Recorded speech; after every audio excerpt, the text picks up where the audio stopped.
Allah subhanahu wa ta'ala said, eat and drink, but do not be excessive. Allah subhanahu wa ta'ala said also, do not put yourself in destruction with your own hands. And Allah mentioned in the Quran, fi shifa'ul linnas. Allah said about the honey has a cure for all mankind. Honey is an extract of different plants and different nectars or flowers and herbs and shrubs. So it's a combination of different kind of medicines in honey. If it is pure honey, it can cure almost all kind of diseases in the world. Prophet Muhammad mentioned about so many medications, natural medications like ajwa, which can cure the heart. The black seed, the Prophet said it can cure all the diseases except the death. There is another herb mentioned by the Prophet Muhammad, the sana. Sana is a tree which is laxative, which is cleansing all your system. Everything in your body will be cleansed with that herb. And nowadays, this is sold at the mercury drug in the pharmacy, sold here with the name of Senokot and some herbal tea. You can find out the Sena in the herbal tea, which is cleansing all our system. One of the things which can always give us very healthy life, it's a cleanliness. Our surroundings should be clean, our body should be clean, our clothes should be clean, our houses must be clean, our offices must be clean. Wherever our mosque must be clean, everywhere we should be clean. If you go to a Muslim community, the Muslim community should be very clean. Because we are representing Islam. And the Prophet Muhammad ﷺ told us, At-tahara nisful iman. The cleanliness is the half of your faith. Allah mentioned in the Quran, Allah loves those who are cleaning themselves, who love to clean. We as a Muslim, we should have the best example for the people of the world that the Muslims are the most clean people. Even we don't eat the pig or the pork because it's dirty. Even it's said in the Bible, wag na kayo kain karni ng baboy, ito ay marumi. Even in the Bible it said, don't eat the flesh of swine, the meat of the pork, the pig, because it's dirty. So when we don't eat the pig because it's dirty, so we should be clean all the time. If you go a Muslim area like in Maharlika or Quiapo or Tandansura, we need to make sure that those areas must be very clean. Clean and neat. The people can see that the Muslims are the best example for cleanliness because it is part of our iman, it's part of our faith.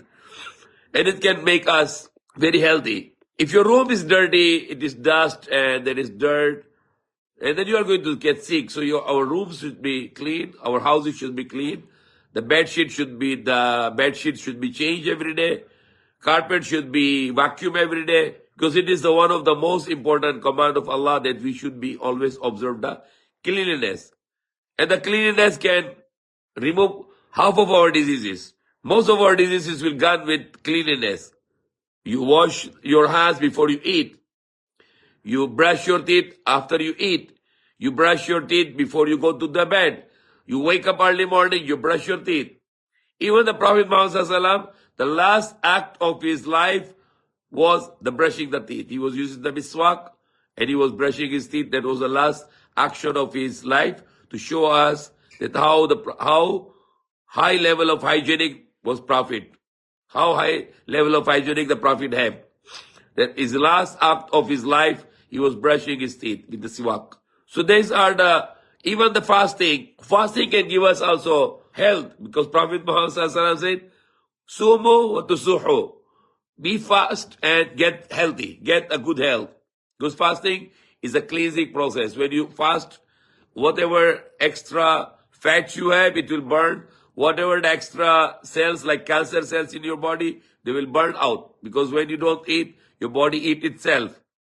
So at the end of the fasting, you are already getting slim, you're getting rid of your fats, and you are also getting rid of all kinds of sicknesses which will burn out.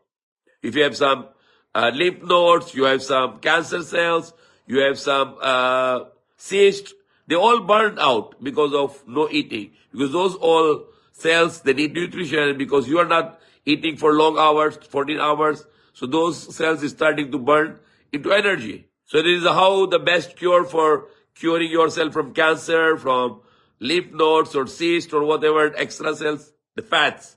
The fat, being fat is a sickness also. Obesity is a big sickness because it's a cause of the many sicknesses.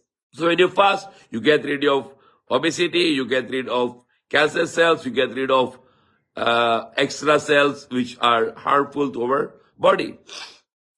The praying, fasting, the praying salah, every time you make ablution, you are washing yourself and you are get rid of germs and bacteria and viruses. And you pray, when you stand up, you get the best cure for your depression. You get out of your depression. You have no anxiety, you have no stress. When you put down your head on the floor, the blood will go to the brain very quickly. And your heart gets relief because your heart always pumping upward. Now the heart is pumping downward to the gravity. So your heart get the full blood and your brain get the full blood, that all the required blood, and also your heart get relief because heart is pumping towards downward to the brain. Everything in the Islam is giving us the best of the health. The Philippines, for example, the number one cause of the death in the Philippines is heart attack. And what is the number one cause of the heart attack? Pig, the pork. And also the blood, because the blood is full of cholesterol. And also the animals which are not slaughtered.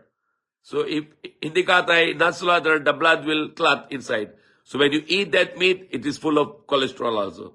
So these are the three prohibition in Islam. Maita, the not slaughtered animal, or the blood is prohibited, forbidden, bawal, and the pig is forbidden. And any thing which is not in the name of Allah. So it is a spiritual sickness. When you are not eating, you're not slaughtering the animal in the name of Allah, then that animal will have a spiritual sickness for you. But the first three, the dead animal, the blood, and the pork, it can give you the physical as well as spiritual sicknesses. So Islam is teaching us how to be a healthy life. Being healthy is one of the great blessing of Allah. Prophet ﷺ said, if you have healthy life and a spacious house, the safe house, and you have a food for your family for every day, then you have a whole world with you. So healthy life, safe house, and food for the Prophet says food for the family for every day, then you have the whole world with you. So not to complain, rather to be thankful for all the blessings of Allah, unlimited blessings of Allah to us. Never look at the people who are more blessed, rather look for the people who are less blessed. So you always give thanks to Allah, because if you give thanks to Allah, Allah will give more. But if you show the ungrateful to Allah, Allah will take it what He's given to you. So never to be complaining, rather to be thankful to Allah for all His blessings. And one of His great blessings is to be healthy. May Allah guide us, may Allah forgive us.